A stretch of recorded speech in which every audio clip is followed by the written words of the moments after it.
சிந்துப்பாத்தி மயானத்தில் கண்டெடுக்கப்படுற எலும்புக்கூடுகள் எந்தவித ஆடைகளுமின்றி அந்த எலும்புக்கூடுகள் அடித்து நொறுக்கப்பட்ட நிலையில் சிறுவர்கள், கைக்குழந்தைகள், பெண்கள் என்ற அடிப்படையில் தான் அங்கு புதைக்கப்பட்டிருப்பதாக ஜேஎம்ஓவில் இருந்து ரிப்போர்ட்டுகள் சொல்லுது.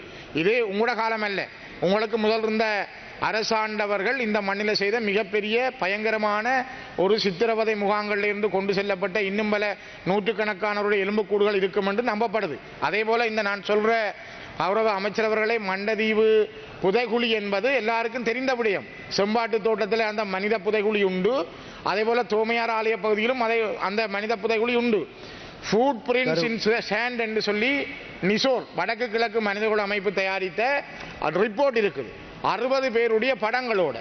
நான் கௌரவ சபாநாயகர்களே, அமைச்சரவர்களே, இதை உங்களுக்கு சமர்ப்பிக்கிறேன்.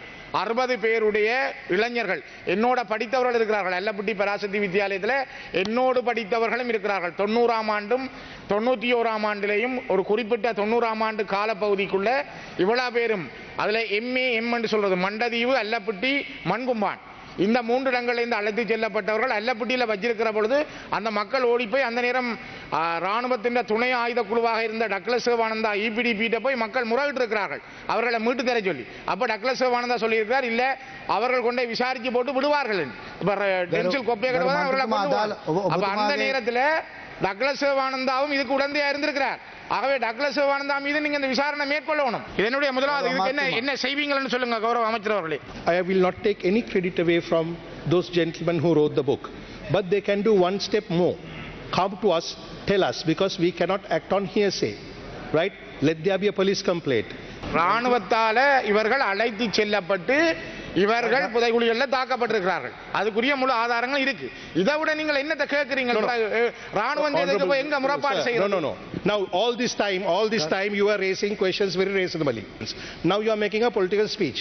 I am trying to assist the country and its people, and also to, with all respect to you, law does not, sir, law does not work on hearsay. All right. So therefore we are willing to investigate. Don't make allegations that we are being partial. We want to investigate. To investigate, we are all investigating. We are on court orders, we are investigating. And also the only place we have not started investigation is, I explained to you, that is Mandathivu. Mandathivu is the only place because there's no complaint. Now those persons who wrote the book, great. We'll talk with them, whoever is willing to. Give us a lead to do this. So therefore don't make any allegations that we are trying to cover up. We are not.